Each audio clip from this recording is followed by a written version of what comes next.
Shalom semuanya, shalom. Hari ini sebetulnya kita lagi melakukan training, karena nanti di kerajaan surga cuma ada pujian dan penyembahan, enggak ada khotbah. Jadi kalau tadi kita sudah dilatih untuk memuji dan menyembah, kita sudah setengah lulus, ya. Karena nanti pujian dan penyembahannya pasti lebih lama daripada yang tadi. Kita merasa, aduh, kok nggak selesai gitu ya. Tapi di surga cuma ada pujian dan penyembahan, itu luar biasa. Jadi saya sambung tadi puji nama Tuhan, kesaksian dari Bapak Michael itu luar biasa sekali. Saya merasa sangat diberkati oleh kesaksian beliau, betapa Tuhan itu baik. Siapa yang percaya Tuhan itu baik? Tuhan itu baik. Tuhan itu dahsyat, Tuhan itu ajaib. Dia yang pencipta langit dan bumi. Dia pasti tidak izinkan anak-anaknya binasa, apalagi masuk neraka. Saya juga mengalami apa yang Michael alami. Di tol Tomang mau pergi kondangan, itu mobilnya remnya belum. Tomang tol itu paling rame Pak, ya, hujan dalam keadaan hujan dan selip. Tapi saat itu memang benar mobilnya nabrak kiri kanan, muter swing dan mepet ke tembok kiri, nabrak tembok, tetapi tidak ada mobil. Saya sambung lagi, saya mengalami mujizat Tuhan, diloloskan dari maut. Setelah itu kita berdua bengong, karena waktu mau pergi itu saya bilang, Dedi pakai seat belt. Jadi nggak pernah kita pakai seat belt. Saat itu kita mau pakai seat belt. Setelah pakai seat belt ternyata remnya belum, tabrak kiri, tabrak kanan. Saya cuma berteriak, Tuhan Yesus tolong, cuma itu aja. Tapi itu tabrak kiri, muter mobilnya, muter swing ke kiri, dan itu berhenti sendiri. Dan saya sampai terheran-heran sama Pak Yoni, kita berdua pakai seat belt.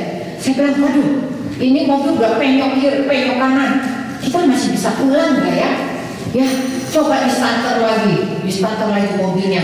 Saudara dikasih, bisa pulang dengan selamat. Puji Tuhan. Itu baru salah satu betapa Tuhan kita itu dahsyat dan ajaib. Kenapa hari ini kita punya tema The King is Coming? The King is Coming benar, karena kita harus mempersiapkan hati kita. Tadi saya setuju 100% sama Pak Michael. Enggak ada hal yang lebih penting bagi Tuhan, bukan persembahanmu, bukan berapa banyak yang kau melayani, berapa bagusnya suaramu, tapi Tuhan bilang berapa banyak hatimu yang kau berikan kepadaku, itu jauh lebih penting.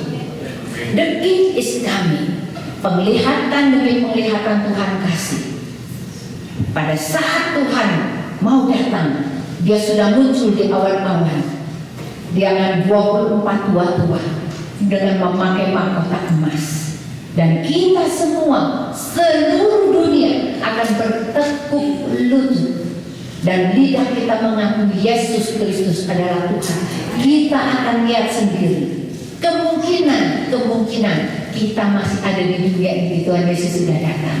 Karena ini akhirnya akhir zaman.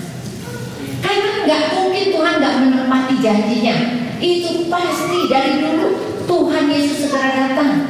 Itu ditulis 2000 tahun yang lalu. Kitab Wahyu sudah mengatakan, Aku segera datang. Kalau kita bilang segera itu besok, tapi Tuhan bilang 1000 tahun adalah satu hari menurut Tuhan. Jadi kita harus sabar. Kita harus siap-siap, semua siap-siap. Lalu kita ingin mengenal siapakah Dia, siapakah the King of the King, siapakah Raja kemuliaan itu. Mazmur 24 ayat 8 mengatakan begini, siapakah itu Raja kemuliaan? Tuhan, jaya dan perkasa. Tuhan perkasa dalam peperangan. Angkatlah kepalamu, hai pintu-pintu gerbang, dan terangkatlah kamu, hai pintu-pintu yang terabad-abad, supaya masuk Raja kemuliaan. Siapakah Dia? Itu Raja kemuliaan, Tuhan semesta alam. Dialah Raja kemuliaan. Bayangkan saudara yang dikasih Tuhan, kalau kita bertemu dengan Raja kemuliaan, masa kita biasa-biasa aja sih? Kemarin ada pertemuan G20, repotnya bukan main, sampai miliaran, hampir sampai 1 triliun, 649 miliar katanya untuk penyambutan presiden-presiden G20 itu yang dihabiskan di Bali. Berapa hari? Cuma 2 hari. Coba, persiapannya begitu rupa, begitu banyak uang yang dikeluarkan, dan mereka harus dress up semuanya. Tetapi apakah kita sudah dress up untuk menyambut Raja kemuliaan? Apakah kita sudah berdandan dan bersiap-siap untuk menghadapi hari di mana kita akan jadi mempelai Kristus?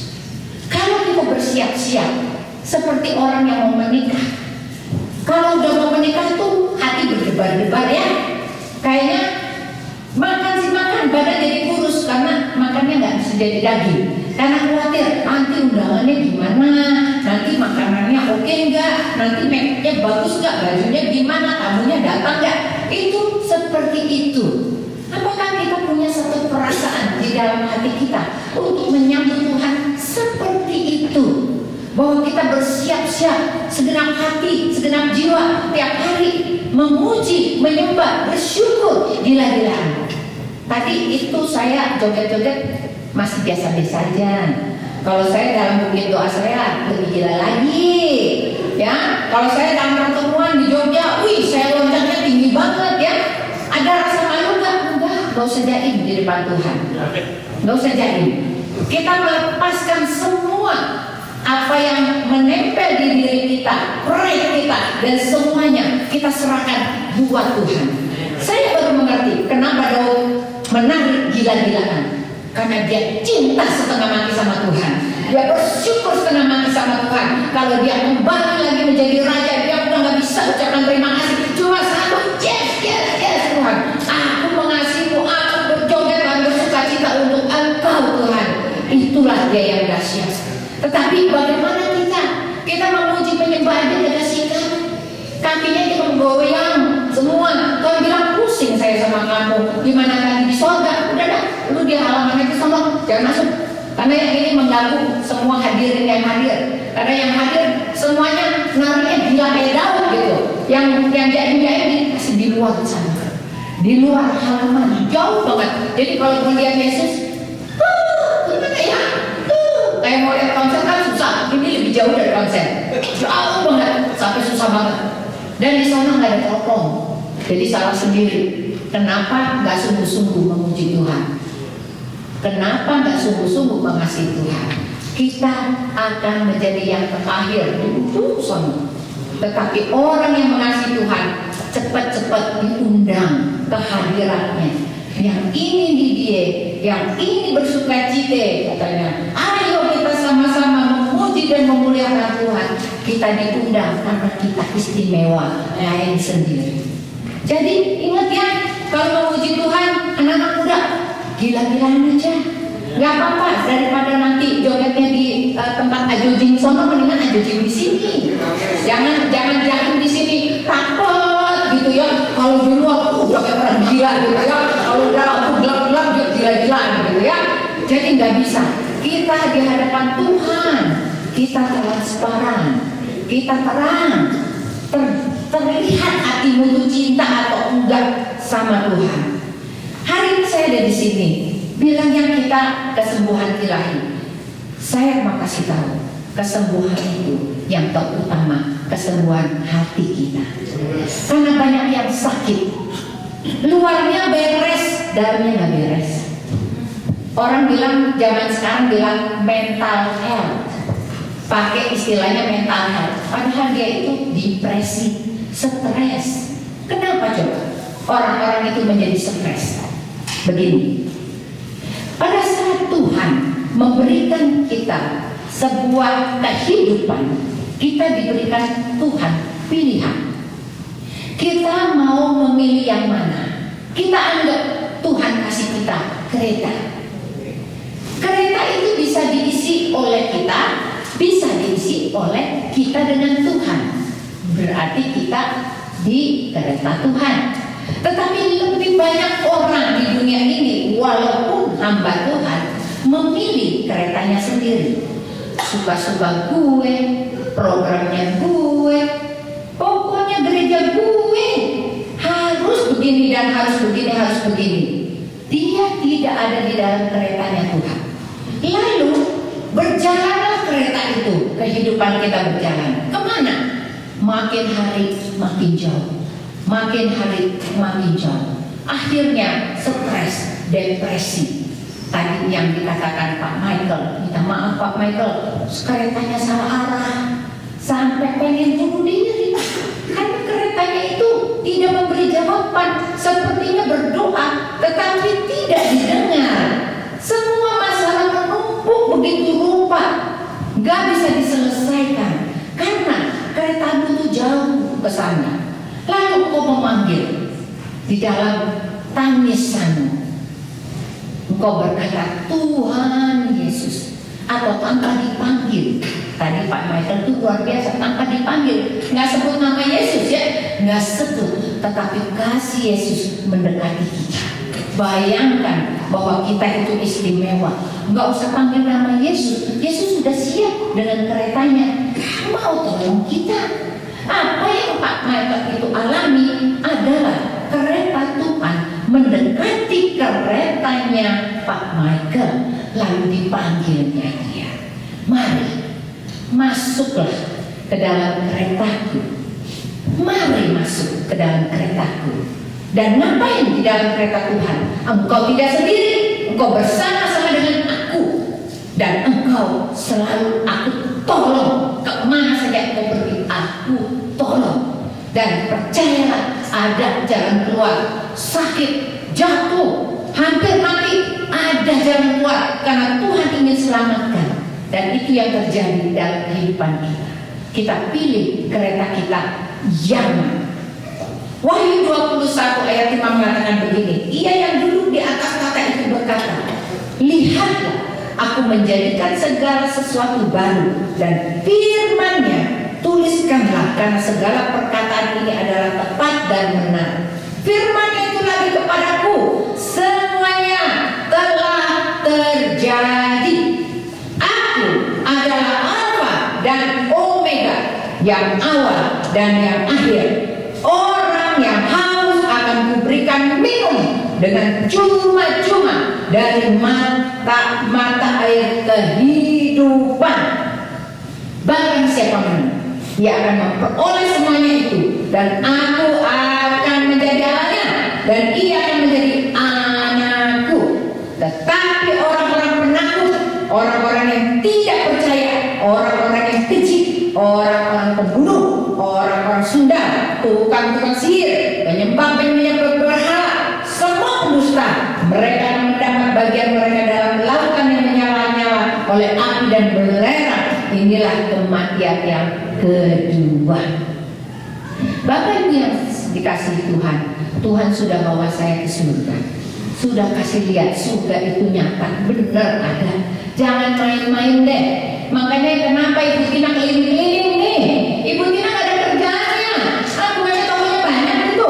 Salon Julian masih ada gitu ya, Jacob Breton masih ada, nggak repot. Tapi kenapa Ibu Tina semua waktu dipakai buat bersaksi? Karena Kristus Yesus itu benar-benar Tuhan kita. Dia adalah the King of the King. He is coming soon. Dia akan segera datang.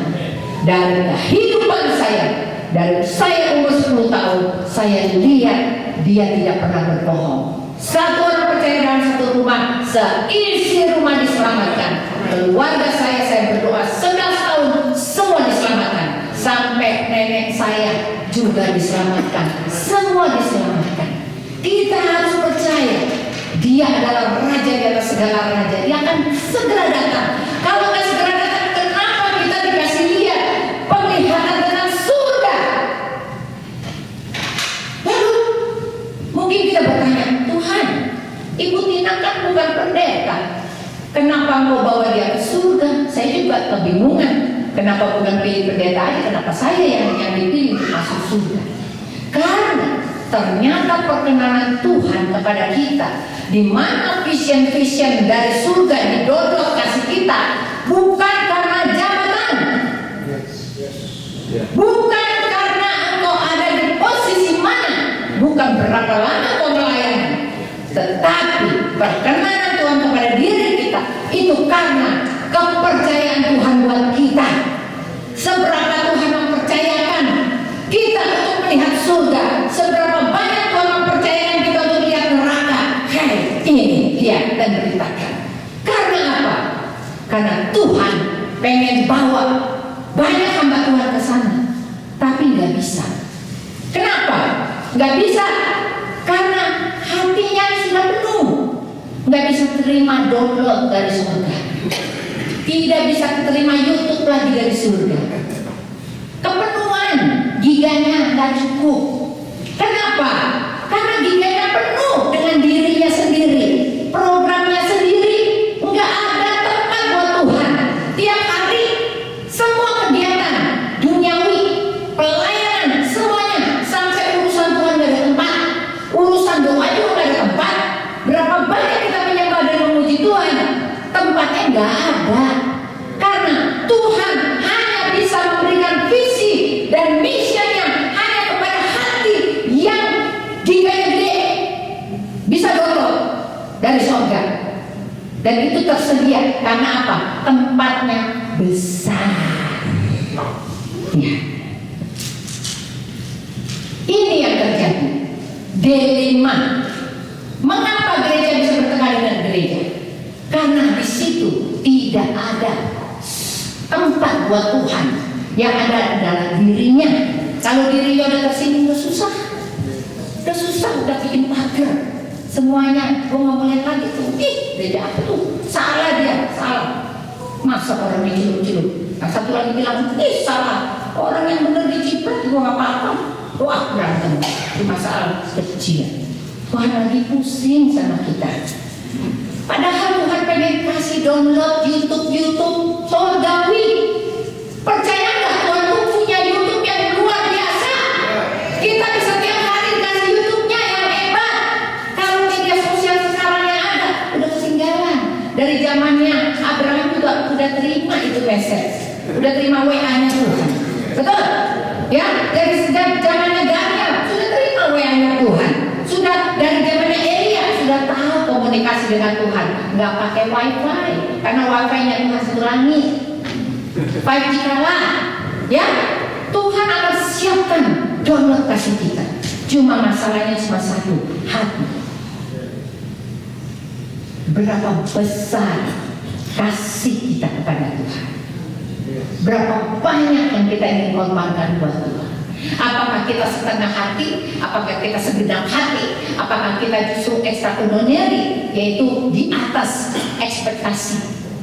Ekspektasinya Tuhan, engkau terima Yesus, kemudian engkau dibaptis, kemudian engkau juga membaca Alkitab, ya, ini membaca Alkitab, berdoa, ya. Kemudian ekspektasinya kita bilang, udah kita harus menginjil, dan kita sudah lakukan penginjilan kemana-mana, kita rasa sudah cukup. Tetapi yang Tuhan inginkan belum. Tuhan katakan belum, karena Tuhan inginkan jempolmu, yaitu seluruh hidupmu engkau persembahkan buat Tuhan. Penyerahan diri total. Humble yourself. Give your heart. Kosongkan yang lain. Geser semuanya. Kasih tahta Tuhan lebar-lebar di hati. Dengan apa? Dengan memuji, menyembah, berdoa, bukan buat diri sendiri. Saya nggak punya waktu loh untuk berkeluh kesah. Saya juga nggak punya waktu untuk minta-minta. Karena waktu yang saya pergunakan adalah 100 menit saya hanya memuji, menyembah. Saya memuji Tuhan, memuji Tuhan, memuji Tuhan. Lalu saya akan berdoa. Buat siapa? Saya akan berdoa buat bangsa-bangsa lain. Saya akan berdoa dari kota demi kota. Daftarnya panjang sekali. Pak Samuel sudah ikut doa saya. Bu Tina semua punya peta dunia, punya nama kota, punya nama negeri, semua disebutin. Kenapa? Karena itu beban yang Tuhan taruh dari sejak tahun 2000. Saya taruh di situ. Saya berdoa untuk China dari tahun 2000, dan itu terjadi kegerakan. Waktu itu saya nggak ngerti kenapa saya berdoa buat Cina. Saya nggak ngerti, tapi saya berdoa sama anak saya tiap malam di kamar saya, yang anak saya waktu itu 2 tahun kurang, 2 tahun. Saya bilang, ayo kita berdoa buat Cina. Ternyata saat itu sedang terjadi sesuatu, penginjilan sedang terjadi, di mana ada hamba-hamba Tuhan yang ditangkap, kemudian mereka melarikan diri ke Jerman. Tapi sejak itu api itu tidak pernah berhenti. Orang yang punya hati yang luas buat Tuhan, Tuhan akan kasih poin-poin doa strategis.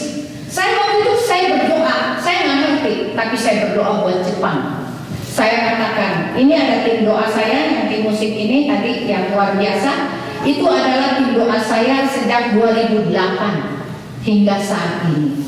Dan kalau kita berdoa dulu, kita punya bola dunia, kita akan tumpang tangan di atas bola dunia itu. Dan kita berdoa untuk Jepang, supaya Tuhan patahkan semua roh teknologi mereka. Mereka lagi bikin nuklir saat itu kan.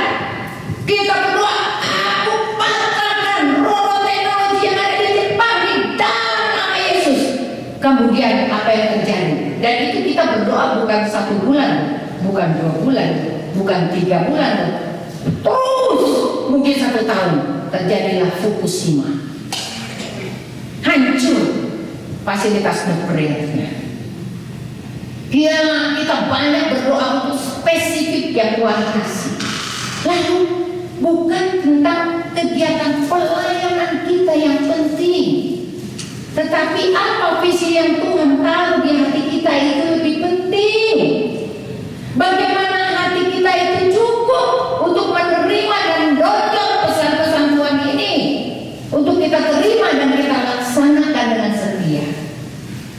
Karena kalau kita berdoa, doanya memang gila-gilaan. Kita bukit doa kita 4 jam. Jadi kalau tadi memuji Tuhan begitu mah gak ada apa-apanya.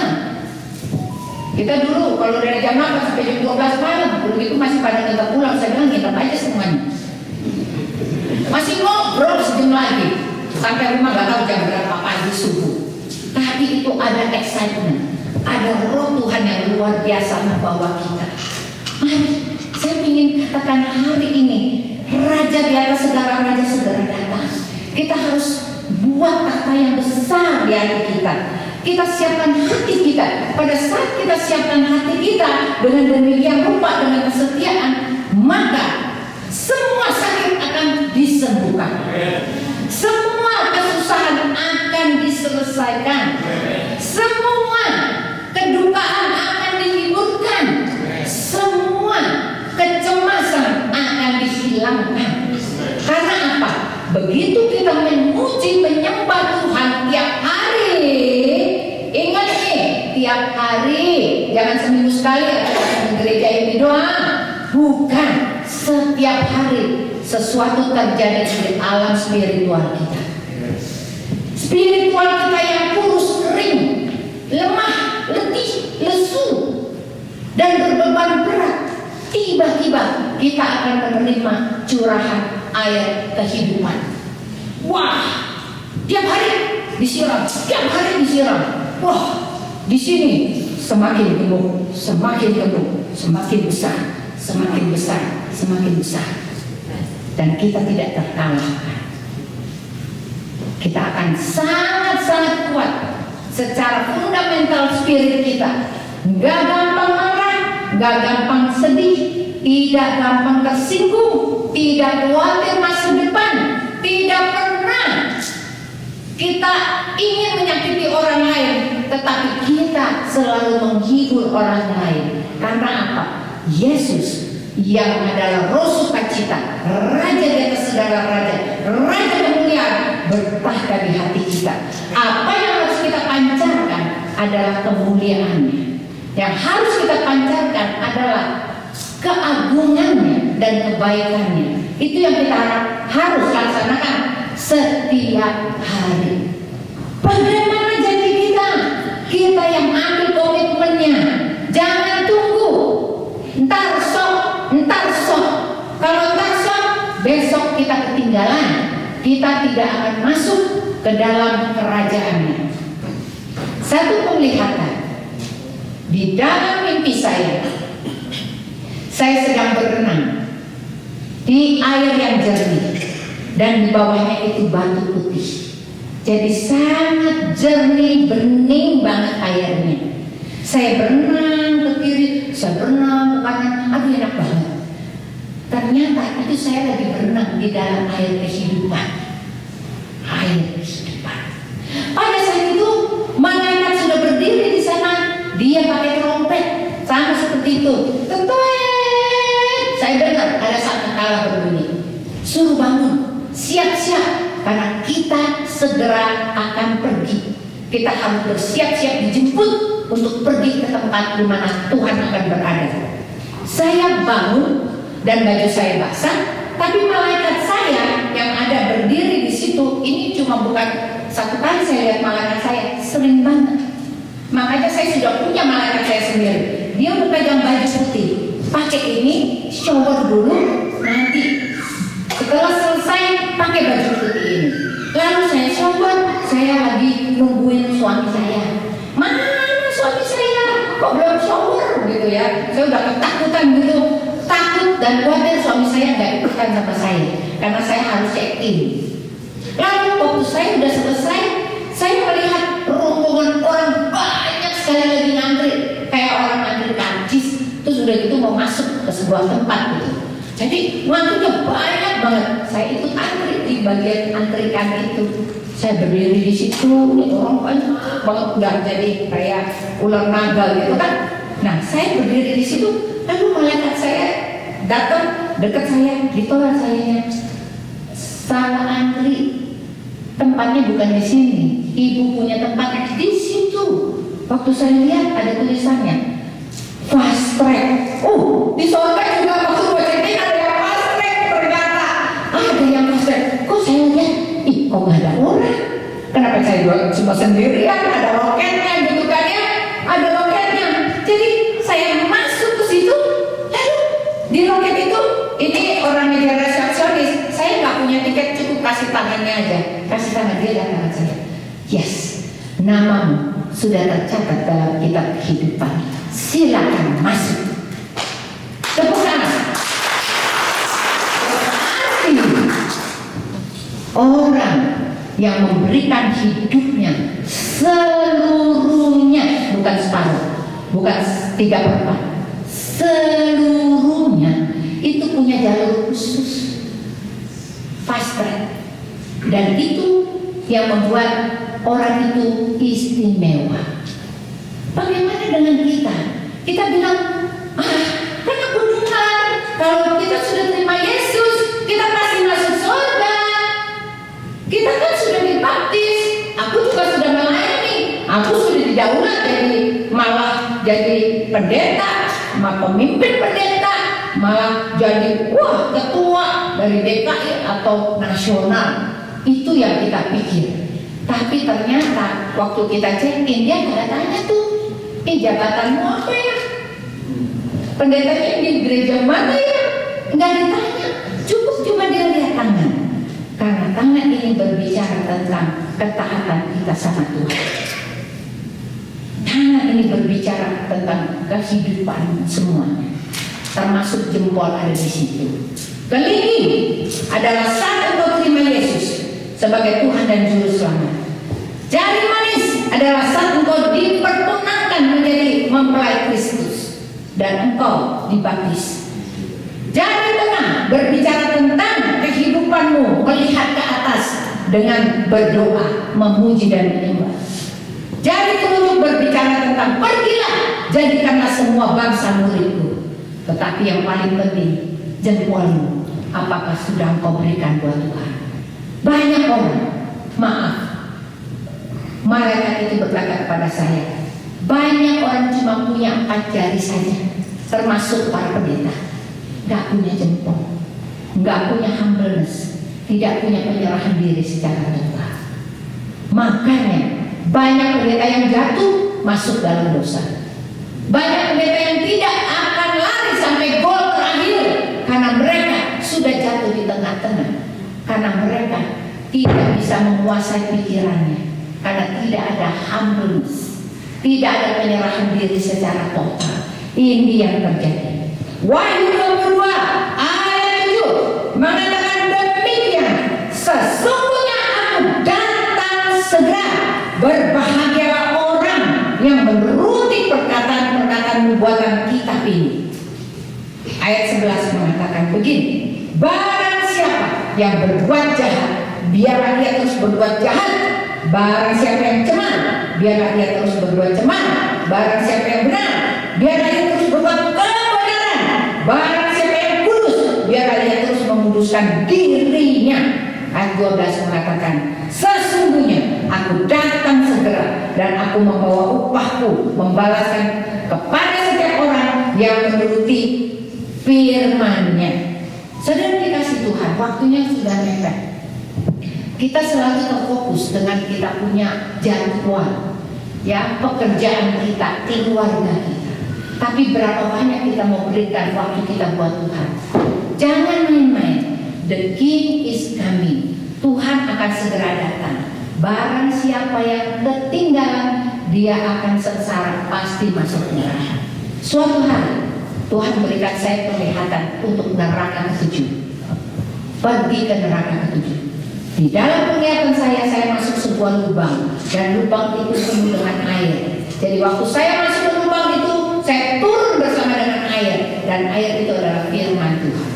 Pada saat saya turun, suasananya gelap, tidak ada cahaya sama sekali, gelap gulita. Yang terang cuma si malaikatnya doang sendiri, karena dia putih dan bersinar. Hanya satu-satunya sinar adalah si malaikat itu. Lalu malaikat sudah siapkan baju buat saya. Mari engkau harus mengganti bajumu. Diberitakanlah 2 tempat ruang ganti. Saya buka ruang gantinya, isinya setan, mukanya ganti-ganti. Ya, saya buka yang satu lagi, sama juga isinya setan juga. Tapi karena tidak ada pilihan lain ruang gantinya, saya masuk dan duduk berhadapan dengan sang setan. Tapi tidak ada rasa takut, tidak ada rasa fear di hati saya. Karena apa? Kuasa Tuhan itu terlalu hebat, sehingga ketakutan kita tuh hilang begitu aja. Dan saya mulai duduk di depannya dia, mukanya serem ganti-ganti. Tiba-tiba tembok yang tadinya masif ada di sebelah saya itu transparan menjadi kaca. Lalu saya mulai melihat orang-orang berjalan dalam kegelapan, tua muda, besar dan kecil. Mereka jalan seperti zombie, mukanya nggak ada ekspresi, jalan, dan di ujungnya adalah api, tinggal nyemplung doang masuk ke dalam api. Lalu penglihatan itu mengherankan saya, sampai ada ranjang lewat juga, dan di situ ada laki-laki 2 orang penyuka sesama jenis lewat juga. Lalu setelah itu dinding ini menjadi masif, dan saya memegang kerah baju saya di sini. Tiba-tiba dari dada saya keluar huruf besar sekali, kebenaran. Pada saat huruf ini lengkap, setan di depan saya hancur berkeping-keping menjadi debu. Tepuk tangan buat Tuhan. Berarti di dalam kehidupan kita harus benar. Kita benar, pikiran kita harus benar, tidak terfokus kepada dunia. Sangat sulit. Bu Tina, gimana? Saya kan masih dagang, susah, masih usaha, harus kerja online segala macam. Ini pikiran. Tapi serahkan pikiranmu buat Tuhan. Serahkan matamu kepada Tuhan. Serahkan telingamu, mulutmu, hatimu, tangan dan kakimu. Serahkan bagi Tuhan. Maka dia akan melakukan perkara ajaib. Pekerjaanmu akan diselesaikan dalam sekejap. Apa yang kita lakukan tidak lagi sendiri, tetapi kita mendapatkan hikmat Tuhan. Apapun masalahmu, apapun yang menjadi hambatan dalam hidup kita, Tuhan katakan, engkau tidak sendiri. Karena apa? Tadi kita sudah katakan, kita ada di dalam kereta siapa? Kereta Tuhan. Kalau kita ada di kereta Tuhan, kita cukup duduk diam menyembah Tuhan di sana. Kita berikan yang terbaik waktu kita memuji menyembah Tuhan, baca Alkitab terus menerus supaya engkau berpengetahuan, supaya engkau tidak bisa ditipu oleh iblis. Ini yang terjadi bagi siapapun kita yang ada di sini. Hai, engkau yang dikasihi Tuhan, mari datang. Mari. Kita harus punya penyambutan yang hebat buat Tuhan. Kalau kita rumah kita mau didatangin Pak Jokowi, kira-kira gimana? Pontang-panting nggak ya? Kamar-kamar langsung dicek, ganti gorden. Pak Jokowi udah datang. Siapkan masakan mah, siapkan rendang kita yang terbaik, sambal ya, sambal loak. Siapkan semua, memberikan yang terbaik buat Pak Jokowi karena mau datang duduk makan di rumah kita. Kaget kan kita kan? Tapi ini Tuhan Yesus berkata, aku berdiri di muka pintu dan mengetuk. Barang siapa yang membukakan pintu, aku akan masuk. Aku akan duduk makan bersama-sama dengan dia, dan dia bersama-sama dengan aku. Siapakah Yesus? Dia adalah Raja dan segala raja, Tuhan di atas segala Tuhan. Dia mau duduk makan bareng kita setiap hari. Berapa kali kau makan? Sehari 3 kali. Sarapan, makan siang, makan malam. Belum lagi cemilan. Betul? Berarti bisa 5 kali. Dan ini Tuhan katakan, aku bersama-sama dengan engkau dan engkau bersama-sama dengan aku.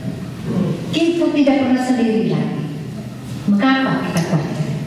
Mengapa kita sedih? Mengapa kita tidak berpengetahuan? Kalau Tuhan katakan, kalau aku masuk, aku tidak akan pernah keluar lagi. Mari, saudara yang dikasih Tuhan, jaga hati kita. Terima dia sebagai Tuhan dan Raja di dalam hatimu. Sembah dia.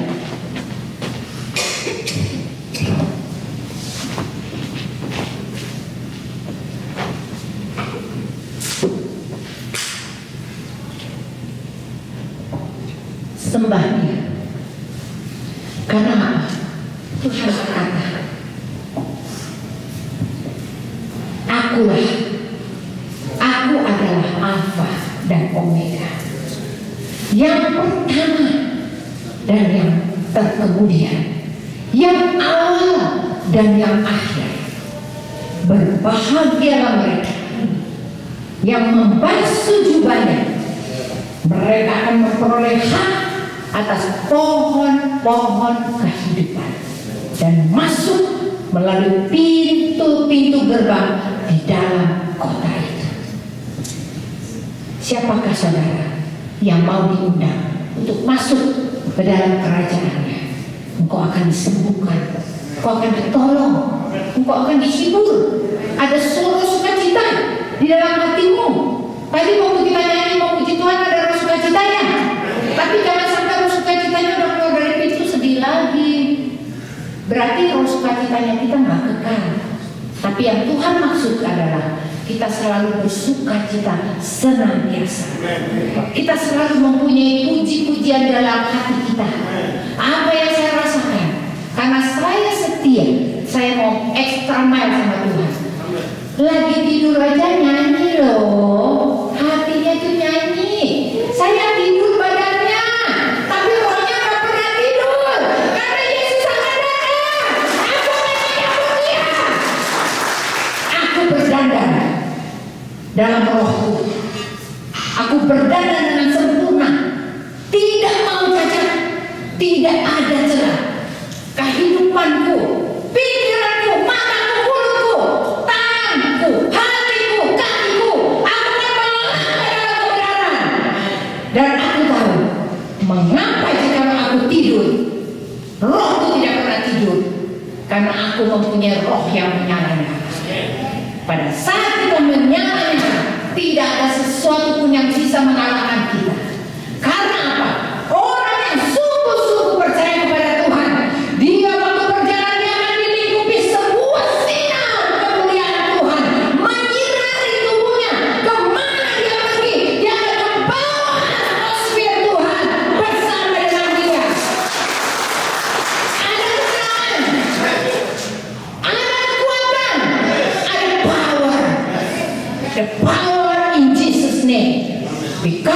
karena kita sudah menyerahkan semua. Dan saya tahu tidak lagi penting juga. Saya sudah terkenal sejak lama. Istri Pak Joni Andrea, desainer baju pengantin, semua nggak penting lagi sekarang. Karena yang penting buat saya, Yesus Tuhan penting. Dia yang harus terkenal lebih daripada saya.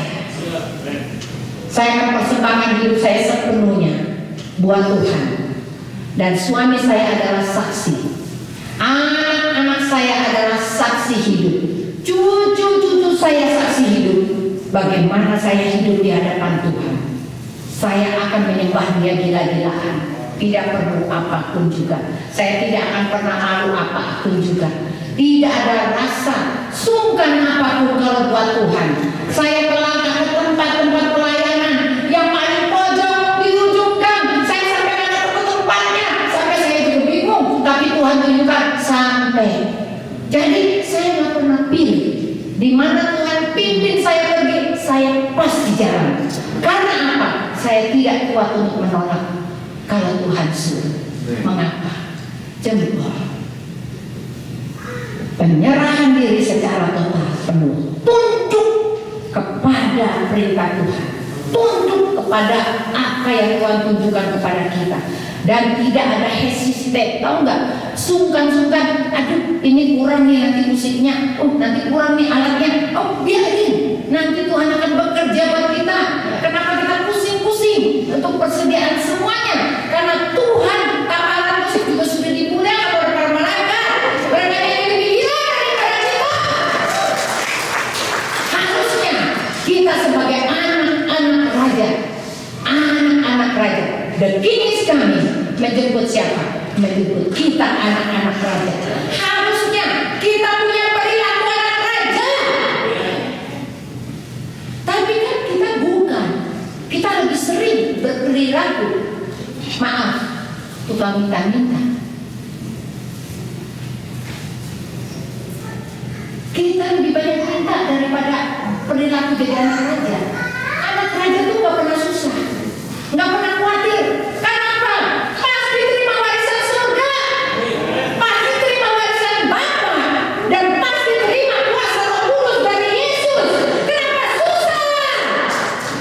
Engkau punya power untuk bisa menyembuhkan orang.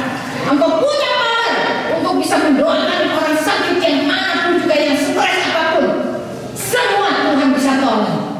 Jadi kita punya perilaku, tolong dirubah. The king is coming. Kita adalah anak-anak raja yang maha tinggi. Tuhan katakan, berbahagialah mereka yang membalas sejumlahnya.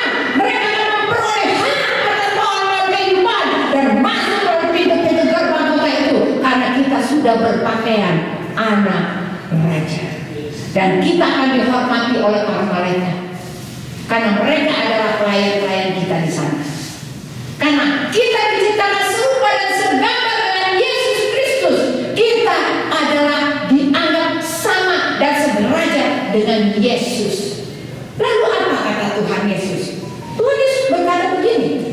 Karena pada saat nanti, pada saat hari kesudahan, kita semuanya akan didudukkan bersama-sama dengan Dia.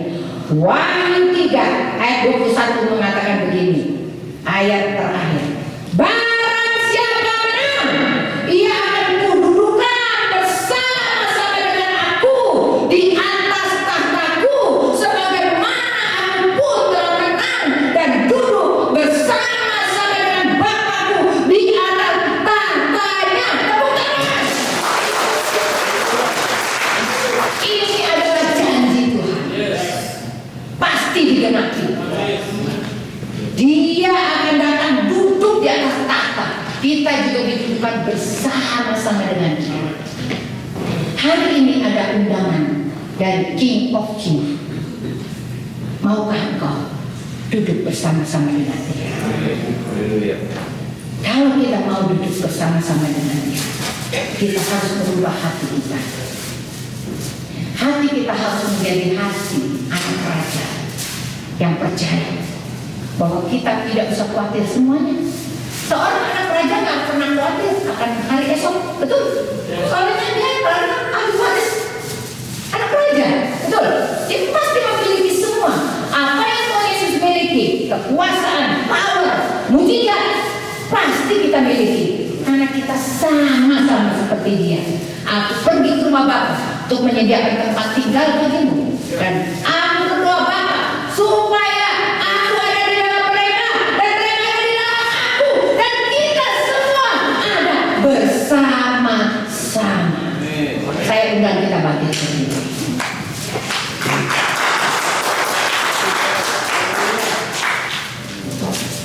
Syarat Shika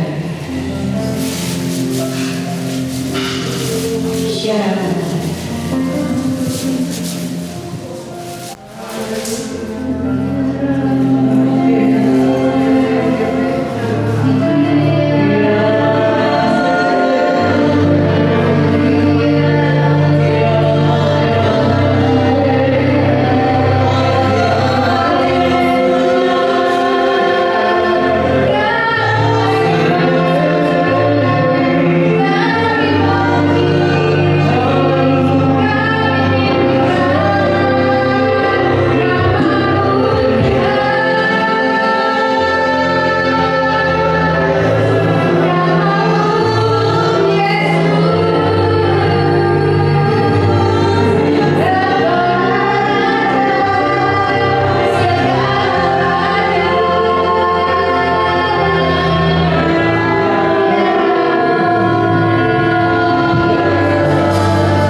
dan mengasihi.